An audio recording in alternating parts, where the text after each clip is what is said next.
నమస్తే, welcome to NSTV news. నేను Mounika. Bulletin ముందుగా హెడ్లైన్స్ చూద్దాం. రేవంత్ రెడ్డి కూలగొట్టడానికి వచ్చాడు తప్ప కట్టడానికి కాదని, రాజకీయ వేధింపులు, కక్ష సాధింపులు తప్ప ఏం చేత కాదని, 100 జన్మలు ఎత్తిన రేవంత్ రెడ్డికి కేసీఆర్ గొప్పతనం అర్థం కాదన్నారు. రేవంత్ రెడ్డి గురువు, ఆయన జేజమ్మలతో గొడవపడి ఇక్కడి నుండి తరిమినవాడే. కేసీఆర్ రేవంత్ రెడ్డి ఏం చేసినా కేసీఆర్ వెంట్రుక కూడా పీకలేడని కేటీఆర్ ధ్వజమెత్తారు. ఏడాదిన్నర కాలంగా ఒక ప్రాజెక్టు డిపిఆర్ గానీ కనీసం శంకుస్థాపన గానీ ఒక ఇటుక పెట్టి కట్టి దాఖలాలు లేవు.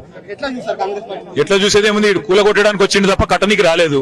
ఈ పేదల ఇండ్లు కూలగొట్టడం, ఇట్లాంటి ప్రాజెక్టులు కూలగొట్టడం, విధ్వంసకరమైన ఆలోచనలు, రాజకీయ వేధింపులు, కక్ష సాధింపు తప్ప ఈ సన్నాసికి ఏమి చేత కాదని అర్థమవుతా ఉంది. అందులో అర్థం కాకపోవడానికి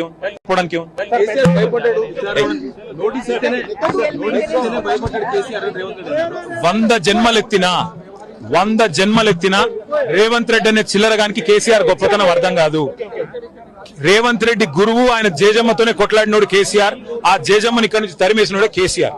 కాబట్టి రేవంత్ రెడ్డి అనే చిల్లరగాడు ఏం మాట్లాడినా, ఆయన చిల్లర ప్రభుత్వం ఏం చేసినా కేసీఆర్ ఎంటిక కూడా పీకలేరు.